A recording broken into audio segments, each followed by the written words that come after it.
8 ವರ್ಷ ಹೆಣ್ಣು ಮಗು ಮುಟ್ಟಾಗ್ತಾ ಇದೆ. 6 ವರ್ಷ ಮಗು ಇನ್ಸುಲಿನ್ ಹಾಕೋಬೇಕು. 100ಕ್ಕೆ 10 ಜನ ಮಕ್ಕಳು ಬುದ್ಧಿಮಾಂದ್ಯರಾಗಿ ಹುಟ್ಟುತ್ತಾ ಇದ್ದಾರೆ. ಇದಕ್ಕೆಲ್ಲ ಕಾರಣಗಳನ್ನ ಹುಡುಕುವ ಸಮಾಜ ಇಲ್ಲ. ಈ ತಜ್ಞರು BP ಬಂದಿದೆ ಅಂತ ನೀವು ಡಾಕ್ಟರ್ ಹತ್ರ ಹೋದ್ರೆ 35 ವರ್ಷ ಹಿಂದೆ ಏನು ಸಮಾಧಾನ ಇತ್ತು, ಈಗಲೂ ಅದೇ ಸಮಾಧಾನ. ಅದರ ಹಿಂದೆ 35 ವರ್ಷನೂ ಅದೇ ಸಮಾಧಾನ. ಅಂದ್ರೆ ಕಳೆದ 70 ವರ್ಷದಿಂದ ಈ ಆಧುನಿಕ ನಾವೇ ವೈಜ್ಞಾನಿಕತೆಯನ್ನ ಪೂರ ಮೈ ತುಂಬಿಕೊಂಡಿರೋದು ನಾವು ಬಿಟ್ರೆ ಇನ್ ಯಾರೂ ಇಲ್ಲ ಪ್ರಪಂಚದಲ್ಲಿ ಅಂತ ಈ ಅಲೋಪತಿ ಅನ್ನುವ ಒಂದು ವೈಜ್ಞಾನಿಕ ಅಂತ ಅವರೇ ಬೋರ್ಡ್ ಹಾಕೊಂಡಿರೋರು ಮಾಡ್ತಾ ಇರೋ ಅವೈಜ್ಞಾನಿಕ ಅಂಶಗಳು ಎಷ್ಟಿವೆ ಅಂದರೆ ನನ್ನ ಕಣ್ಣಿಗೆ ಒಂದು ಅಂಶವೂ ಅವರು ವೈಜ್ಞಾನಿಕತೆಯನ್ನ ಮಾಡ್ತಾ ಇಲ್ಲ ಅನ್ನೋದರಲ್ಲಿ ಅವ್ರ ಮಾತುಗಳೇ ಸಾಕ್ಷಿ. BP ಅಂತ ಡಾಕ್ಟರ್ ಹತ್ರ ಹೋದ್ರೆ ಏನ್ ಹೇಳ್ತಾರೆ ನಿಮ್ಗೆ? ಟ್ಯಾಬ್ಲೆಟ್ ತಗೊಳ್ಳಿ ಅಂತೆ. ನೀವು ಎಷ್ಟು ದಿವಸ ಡಾಕ್ಟ್ರೇ ಅಂದ್ರೆ ಏನ್ ಹೇಳ್ತಾರೆ? Life long.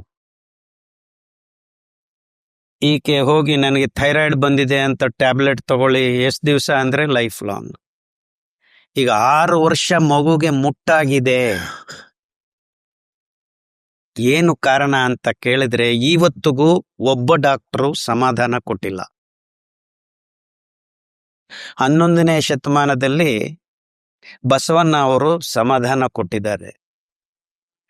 ನದಿ ಉದಕವ ನದಿಗೆ ಅರ್ಪಿತ ಮಾಡಿ ಮರ ಹೂವನ್ನ ಮರಗೇರಿಸಿ ತಾಯಿನ ಮರುಗಿಸಿ ಕರುವನ ಕಟ್ಟಿ ಮೊಲವಾಲನ್ನುಣಬೇಡವೋ, ಹಲವರ ಬಾಯಿ ಟೊಣದೇ ಹೋಯಿತು. ಯಾವಾಗ ನಾವು ತುಂಬಾ ವೈಜ್ಞಾನಿಕವಾದಿದೆ ಬಯೋಟೆಕ್ನಾಲಜಿ ಅಂತ ಹೇಳ್ಕೊಂಡು ಮಕ್ಕಳ ಬಾಯಿಗೆ ಈ ಪ್ಲಾಸ್ಟಿಕ್ ಹಾಲನ್ನ ಹಾಕೋದಕ್ಕೆ ಶುರು ಮಾಡಿದ್ವಿ, ಒಂದು ಪ್ರಶ್ನೆಯನ್ನು ಕೇಳದೆ.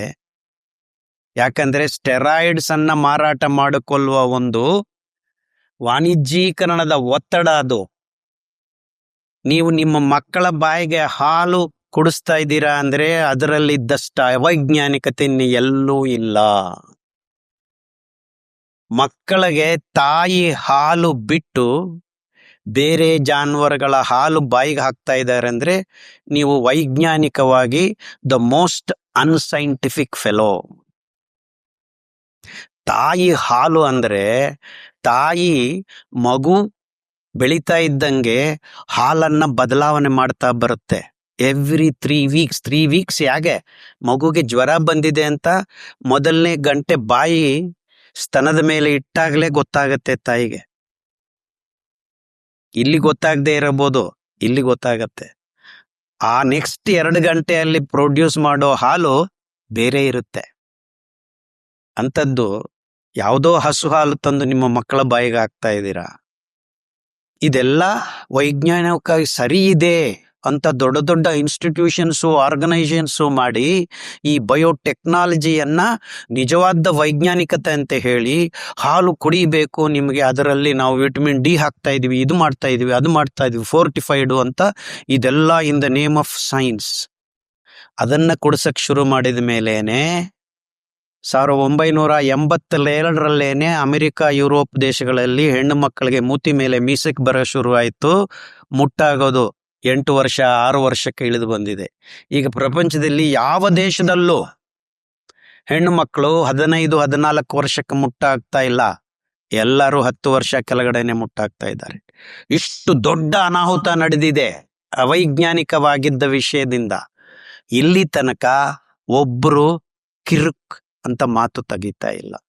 ಇವರಂದರು ವೈಜ್ಞಾನಿಕತೆಯನ್ನ ಮೈ ತುಂಬಿಸಿಕೊಂಡಿರೋ ದೊಡ್ಡ ತಜ್ಞರು.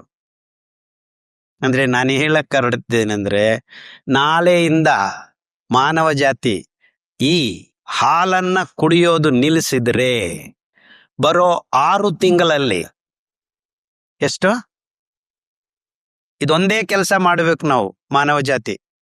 ಈ ಹಾಲನ್ನ ಕುಡಿಯೋದು, ನಿಮ್ಮ ಬಾಯಿಗೆ ಹಾಕೋದನ್ನ ಬಿಟ್ರೆ ಬರೋ 6 ತಿಂಗಳಲ್ಲಿ ಅರ್ಧ ಹಾಸ್ಪಿಟಲ್ಸ್ ಅವಷ್ಟಕವೇ ಬಂದಾಗತ್ತೆ. ಗ್ಯಾರಂಟಿ ಕೊಡ್ತೀನಿ ನಾನು.